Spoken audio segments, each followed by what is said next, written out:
आज हम फिल्म भूल भुलैया के बारे में जानेंगे। भूल भुलैया 2007 में बनी हिंदी भाषा की फिल्म है। इस फिल्म का निर्देशन प्रियदर्शन ने और निर्माण भूषण कुमार व किशन कुमार ने किया है। इस फिल्म में शाइनी आहूजा, अक्षय कुमार, विद्या बालन और अमीषा पटेल मुख्य किरदार में हैं। इस फिल्म को 12 अक्टूबर 2007 को सिनेमाघरों में दिखाया गया। फिल्म के गीतों को संगीतबद्ध प्रीतम ने किया है।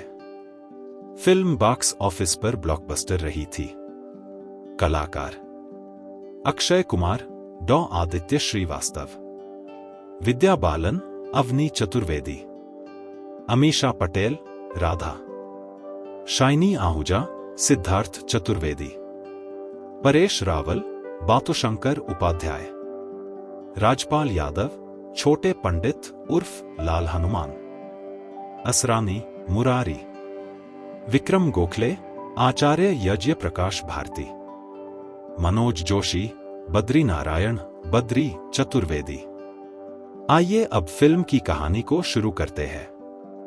फिल्म के शुरुआत में सिद्धार्थ चतुर्वेदी, शाइनी आहूजा, कई सालों के बाद अमेरिका से वापस लौटता है। उसके आने की खबर से सभी खुश हो जाते हैं। उसकी शादी बहुत पहले ही राधा, अमीषा पटेल से तय हो चुकी थी और इस कारण वो भी बहुत खुश हो जाती है। लेकिन जब सिद्धार्थ आता है तो परिवार वालों को पता चलता है कि उसकी शादी अवनी, विद्या बालन से हो चुकी है। इस खबर से राधा का दिल टूट जाता है और परिवार वाले भी दुखी हो जाते हैं।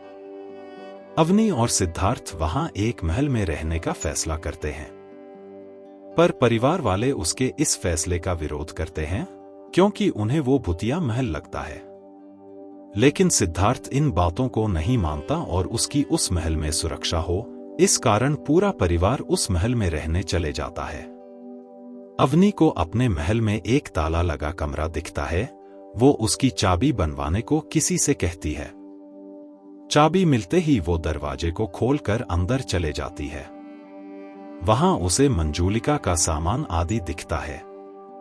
लेकिन जब वो वापस आती है तो परिवार वाले उससे कहते हैं कि उसने दरवाजा खोलकर गलत किया है। उसके दरवाजा खोजने से शैतानी आत्मा अब उन सबको नहीं छोड़ेगी। इसके बाद से अचानक महल में कई अजीब घटनाएं होने लगती हैं। सिद्धार्थ को लगता है कि राधा मानसिक रूप से ठीक नहीं है और वो अमेरिका में अपने दोस्त आदित्य, अक्षय कुमार को फोन कर बुला लेता है।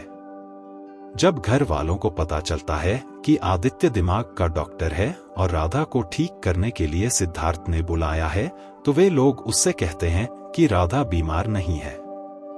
एक दिन अचानक आदित्य को दिखता है कि रसोई घर में गैस स्टोव के आसपास और चाय के बर्तन में जहर छिड़का हुआ था और पास में ही जहर की बोतल भी थी। उसे पता चलता है कि सिद्धार्थ उस चाय को पीने वाला है और वो दौड़कर उसके चाय के कप को गिरा देता है और चाय बनाने वाले के ऊपर जहर देने का आरोप लगता है। उसे पता चलता है कि चाय और किसी ने नहीं बल्कि राधा ने ही बनाया है। वो उसे मानसिक रोगी बताकर कमरे में बंद कर देता है। नंदिनी और शरद के शादी के दिन शरद के कपड़े पर अवनी खाना गिरा देती है और उसे साफ करने के बहाने से उसे दूर ले जाती है। अवनी के कहीं न दिखने के कारण सिद्धार्थ और आदित्य उसे ढूंढने लगते हैं और उन्हें अवनी और शरद दिख जाते हैं। सिद्धार्थ को लगता है कि शरद उसकी पत्नी के साथ जबरदस्ती करने की कोशिश कर रहा है। वो उसे मारने लगता है। आदित्य उसे रोकता है और अवनी को उसके कमरे में ले जाने बोलता है। सिद्धार्थ अपना गुस्सा शरद पर निकालने ही वाला होता है कि आदित्य उसे समझाता है कि अवनी को दोहरे व्यक्तित्व वाली बीमारी है। वो उसे बताता है कि वो अवनी के घर गया था। वहां उसे पता चला कि उसे किस्से कहानियों का बचपन से बहुत शौक था। उसकी दादी उसे हर दिन कहानी सुनाती थी, पर उनके मरने के बाद वो अपने पिता के साथ अमेरिका चले गई। उसके दादी के जाने से उसके मन में बहुत बड़ा आघात हुआ था। जब अवनी इस महल में आई तो उसने मंजूलिका के बारे में जानकारी लेनी शुरू कर दी। उसे पता चला कि किस प्रकार राजा विभूति नारायण को एक नाचने वाली मंजूलिका से प्यार हो जाता है। लेकिन मंजूलिका अपने साथ नाचने वाले शशिधर से प्यार करती है। जब राजा को उन दोनों के प्यार के बारे में पता चलता है तो दुर्गाष्टमी के दिन वो शशिधर को मंजूलिका के सामने ही मार देता है और उसे कमरे में बंद कर देता है। राजा से शादी करने से पहले ही वो फांसी में लटक कर अपनी जान दे देती है और ये भी वादा करती है कि वो महल में किसी भी राजा को नहीं छोड़ेगी। इस कहानी को जानकर अवनी अपने आप को मंजूलिका समझने लगी है और सिद्धार्थ को राजा विभूति मानकर मारने का प्रयास कर रही है। उसे लगता है कि शरद ही उसका शशिधर है। इस कारण उसने नंदिनी और शरद की शादी तोड़ने के लिए शरद को बाहर बुलाया था और ऐसा दिखाने की कोशिश कर रही थी कि शरद उसके साथ जबरदस्ती कर रहा है। सिद्धार्थ उस पर पूरी तरह भरोसा नहीं कर पाता है और उसे भरोसा हो, इस कारण वो सिद्धार्थ को बोलता है कि वो अवनी से उकसाने की कोशिश करे। जब सिद्धार्थ अवनी को उकसाता है तो वो मंजूलिका की तरह बोलने लगती है, जिससे सिद्धार्थ डर जाता है। उसके चिल्लाकर अवनी कहते ही वो सामान्य हो जाती है। वो सिद्धार्थ को अवनी को ठीक करने का तरीका बताता है। दुर्गाष्टमी के दिन वो किसी तरह अवनी के मंजूलिका बनने के बाद उससे वादा ले लेता है कि वो अगर राजा को मार देगी तो वो अवनी का शरीर हमेशा के लिए छोड़ देगी।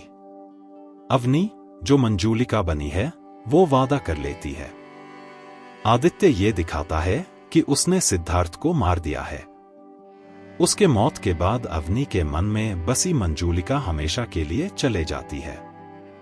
अवनी के पूरी तरह ठीक होने के बाद आदित्य राधा से कहता है कि यदि उसे उसके साथ शादी करने में रुचि है तो वो अपने माता पिता को शादी की बात करने के लिए ले आएगा। ये बात सुनकर राधा खुश हो जाती है और उसकी खुशी को देखकर आदित्य उसका जवाब समझ लेता है। अब फिल्म समाप्त होता है।